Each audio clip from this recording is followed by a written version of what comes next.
Hey everybody, Tekking101 here.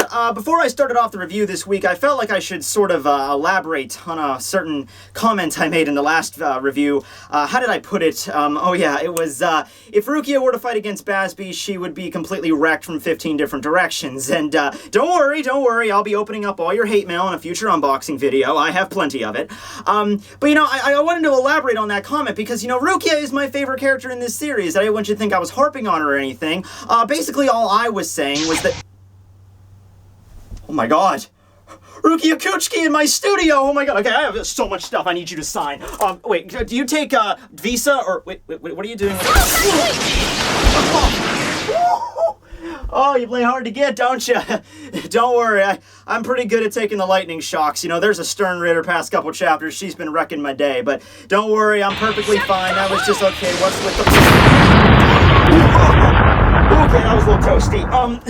You have an ice pack or something I could... Okay, I just kind of walked right into that one. Oh, please, no, I love you so much!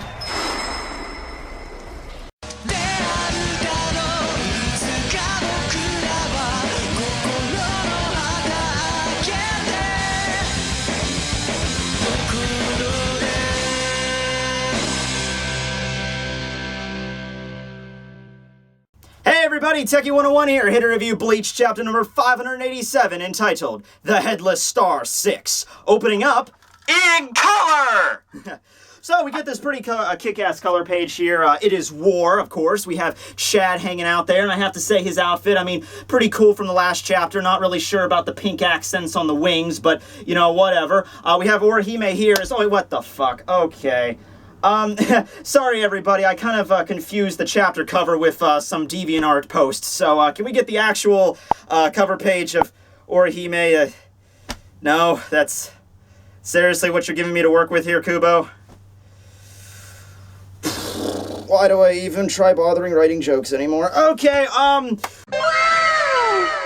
well, you know, I have to say, somebody left a comment in the last video talking about their outfits, and it's actually something I would like to know, like, legitimately, where they got the clothing at, in a massive, expansive desert of Hueco Mundo, but somebody left a comment saying that, it looks like Urahime raided Hollybal's closet, and, you know, it was a funny joke at first, but... I'm just saying, comparing her, I mean, Urahime, of course, has never been much for provocativity, but Hollybell kind of made sluttiness a staple, so I'm just saying that... I am so not popular with the ladies today.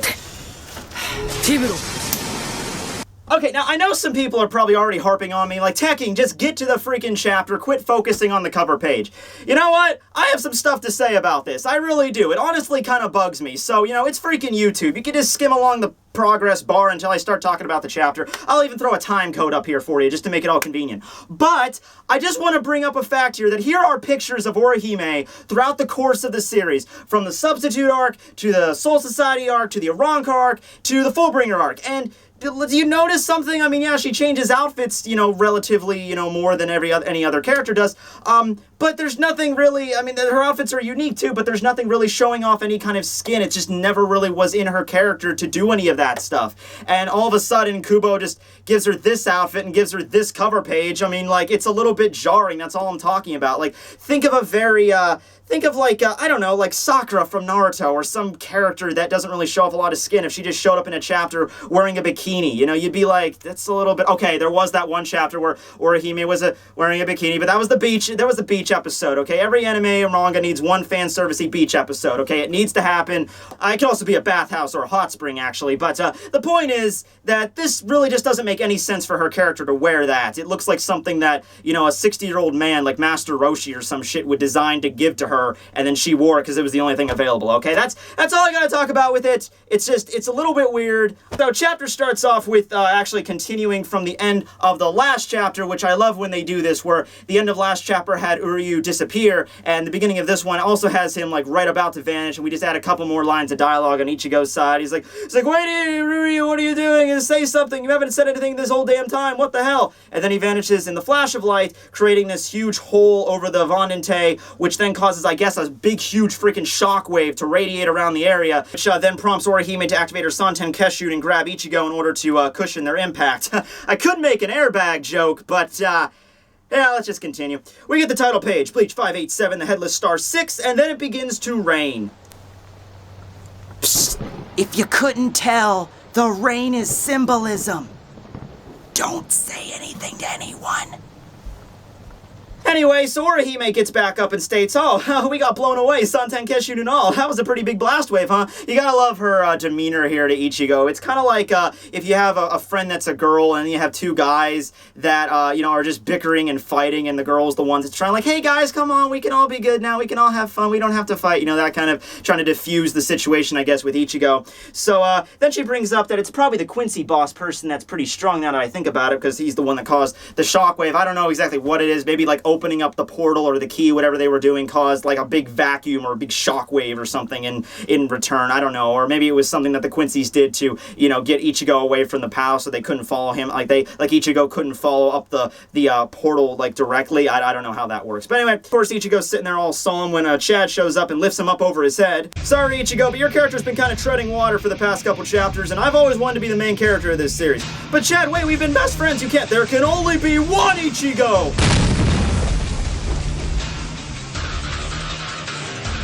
So anyway, Chad knocks him to the side of the building. They have a pep talk talking about how what's going on with Ishida and everything, and why you shouldn't be concerned about him, because Chad basically says, like, well, you know, Ishida's with the enemy. It was surprising for us too, but at the same time, we know Ishida. He's our friend. If he's doing this, he's doing it for a reason. He wouldn't be just going on with them. He wouldn't be brainwashed or easily manipulated. So in this situation, there's nothing we can do about it right now at this moment. So we just kind of have to trust Ishida to go do what he's going to do. I mean, he's always been very reserved to himself. If he was going to do something like this, he wouldn't have told us anyway. So just basically kind of let him run his course. Let him do what he needs to do, and we have to do what we need to do. So, I mean, this would be kind of impactful if this isn't how usually every problem in the Bleach universe is solved whenever somebody is confronted with a difficult issue. Like, remember back when Ikaku was fighting against Pao and he got his ass handed to him and he didn't use Bankai, and then Iba shows up and Iba's just like starts beating the shit out of him and be like, why didn't you use your Bankai in informative pep talk speech, you know, whatever. And now this gets solved a lot of other times where the main character gets beaten down by one of his friends just to get knocked to his senses, and then they have an insert pep talk scene here. I mean, it's not the first time this has happened. Anyway, Ichigo basically agrees to what Chad just says, and he says that he'll smack Ishida upside the head and drag him back here. Also, kind of the same thing that Komamura said to Shuhei after Tozen defected. So many parallels here. Anyway, Ichigo's about to head off and probably do something stupid. Let's be fair here. Ichigo hasn't always been the sharpest tack in the drawer. He's probably gonna, you know, try to climb up the tower and jump into the sky or do some shit. I don't know. Anyway, it's all okay, though, because the saving grace of the Bleach universe shows up. Oh, looks like I'm a tad tardy to the party, eh? Oh, hat and clogs. Showing up late, always acting so nonchalant. When are you going to do something epic in this arc, Kisuke? Seriously, we need to see some Bankai shit, like, right now! By the way, did anyone get flashbacks to episode 17 when they saw this panel? Because I did. Anyway, Urahara shows up and says, shall I arrange for you to travel to the Soul King's palace, Ichigo-kun? God, frickin' just came from there! Okay, yeah, fine, I guess. Wait a second, you can do that? Ha, bitch, I'm Urahara Kisuke. I can do anything in this universe.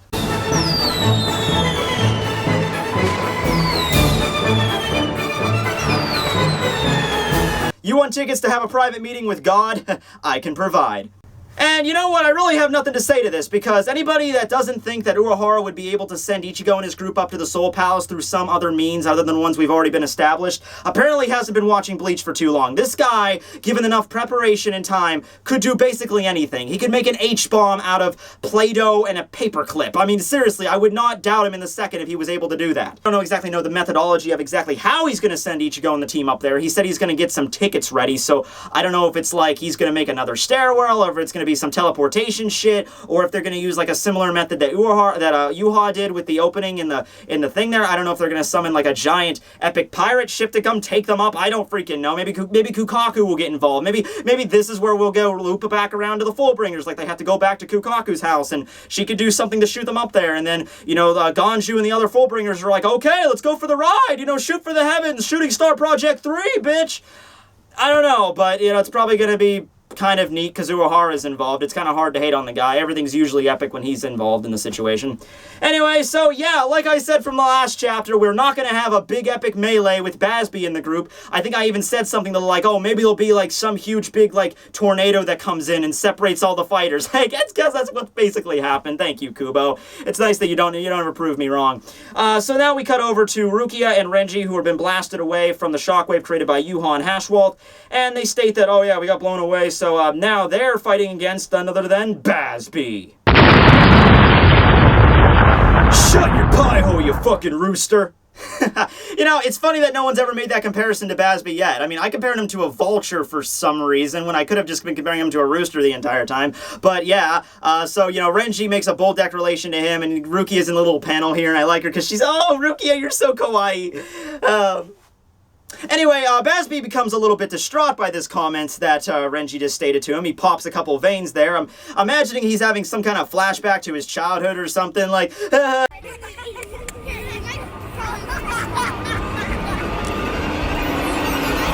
better not be talking shit about this majestic mohawk! Okay, two things. Number one, Bazby needs his own shirt design, and it needs to have that quote on it. And also, yeah, Bazby's a chicken man. Bazby is the chicken man! The Eight's the #1 poultry fan! He'll melt you down with his epic hawk! There is no doubt he's the king of the talk! Butterfinger 1, Butterfinger 2, there is no hope for me or you! Butterfinger 3, Butterfinger 4, Namaste, there is no more! Whew, duh. I wrote that song in less than 3 minutes. I don't even know what I'm doing with the manga reviewing. I should just go to, you know, start my own band or some shit. Anyway, yeah, so Bazby gets pretty shaken up by this and actually begins to make fun of Renji's eyebrows, but it kind of backfires because Renji's like, you like my eyebrows? You think they're really cool? Well, you know what? This guy's pretty cool, too. And it's a little bit too late, though, for the ass-kissing now, because Bazby just goes, Burnerfinger 4, and summons, like, an awesome freaking giant claymore sword out of fire. See, this is something closer to what I thought Bazby Volt-standing would be capable of. Though I like the little side thing with Renji's eyebrows, because, you know, I don't know, it really has been mentioned in a while, but sometimes, especially back in the Soul Society arc, his eyebrows were kind of made fun of, because they're not really eyebrows, they're just like the tattoos he has on his head, and they were made fun of from time to time, so you know Renji doesn't get a lot of compliments for them, so even when the enemy compliments his eyebrows, even maybe it's like sarcastically, he's just like, oh, he liked my eyebrows! Oh shit, I'm gonna die a horrible burning death. And we cut away from this massive amount of blazing genocide to bring you to the Soul Palace, where Yuha and his group are now invading and cutting the whole thing up into pieces. And that's the end of the chapter. Some people were maybe a little bit, you know, jarred by the fact that, holy crap, Yuha's already in the Soul Palace. Remember, it really didn't take Ichigo that long to get up there. He got up there in one chapter, you know, from basically the Zero Squad arriving in the Seirei to Ichigo arriving in the Soul Palace. The actual process of getting up there only took one chapter. So I'm not really shocked by that. I mean, they're going up there a different method, but, you know, they're Quincy's. They have, I would imagine they used Hirin Kyaku to kind of, like, accelerate them up there, like, make the platform, and they just went up the hole that was generated by Ichigo. So I can't really imagine, you know, it would take them that long to get up there. The place that they arrive at, that they kind of shred and they break apart, is, I think it's the Vestibule Road, that place where Ichigo arrived. You know, Korinji had to do like the mallet thing to send them, you know, to the different palaces. So I think that's the place that Yuha just wrecked. So we're not really in that much of a danger area yet. I don't know exactly how it's going to work, though, if like the Zero Squad is going to all arrive at once to intercept them, or if it's like they're going to have to each go to each one of their palaces, or if the Zero Squad would, you know, you'd think since their only job is to guard the king, of course they would be hanging out in the king's court, like right outside the Celestial Palace, and just be Celestial Palace, the Cocoon Palace, and just kind of be guarding that, because that's the main issue. You need to protect the Soul King among all things. So yeah, that's gonna be. I don't know if we're gonna elaborate. I think we are gonna elaborate that on next chapter, because just the fact that you ended the chapter with this, we might get a little bit next chapter of Yuha facing down against you know, the forces of the Soul Palace. Maybe not necessarily the Zero Squad. Maybe not necessarily the Zero Squad members, but maybe something like, maybe like the random people that were there, like the people that were in Korinji's Hot Springs, or the individual that, like, there was somebody that was announcing Ichigo's arrival to the Soul King, but it wasn't. I don't think it was a 5-0 squad member. I think it was just a random servant. But anybody who's up there is obviously breathing the super Ryatsu, so they're strong anyway. So I'm sure any random, you know, foot soldier, like the court jester, was probably packing heat up there. So I'm sure that's not going to be a problem. Other than that, I think the next chapter might just involve, I don't think we're going to get a lot of Ichigo or Urahara. We're probably just going to get either a little bit of Yuha, and then cutting back to the different fights that are going on against the Stern Ritter girls, and they're Colonel Sanders and Nanana and Pepe, versus against the Shinigami, exactly what they're doing. We might get the other fight matchups next chapter along with their letters. Maybe now we're actually going to get like Colonel Sanders' letters and everything as we get like the epic, like the setup for each sequential fight, because that's just how Bleach does it. But yeah, other than that, really good chapter, really good. We covered on a lot of points here. It's kind of jarring that we have to go, like, Ichigo just came from the Soul Palace and he has to go all the way back up there. So some of you might be looking at that and being like, that's a little bit odd. But if anyone reads Toriko, this arc of Toriko also started off a very similar way, where they were in a place called Gourmet World, and then they leave it only to come back to the place that the entire story was set on up till now, and then they go back to Gourmet World, and now it's actually pretty good. So, I mean, it can work. I'm just not sure exactly how Kubo's going to handle this. I would have liked it if Ichigo would have been down in the Soul Society and the Vandente a little bit longer. If he would have had, at least a solid, complete fight with one of the Stern Ritter girls, instead of just showing up, having a little skirmish, and then having to go back up. I mean, that's kind of like shoving it in deeper there. I mean, I know that Yuha had to act quickly because the portal's closing up, but, I mean, Kubo could have altered the rules with that. He could have been, instead of making it less than an hour, or a little bit over an hour, he could have made it longer than that easily. He could have been like, instead of this many seconds, it's this many seconds. So now Ichigo would have had enough time to make a battle, have like a good epic battle, and then Yuha would have had enough time to go and gather the key together, and then, maybe we could have saw the other Stern Ritters, and just a lot more stuff we could have established other than just Ichigo showing up, and then he had them having to go immediately back within the next couple, like, chapters. So, whatever, though, it is what it is. I can't complain about it. It's the direction Kubo's taking it, so, we just have to hope he doesn't screw us over that much. But yeah, hope you guys enjoyed the review. Tekking101 signing out! Rockstar!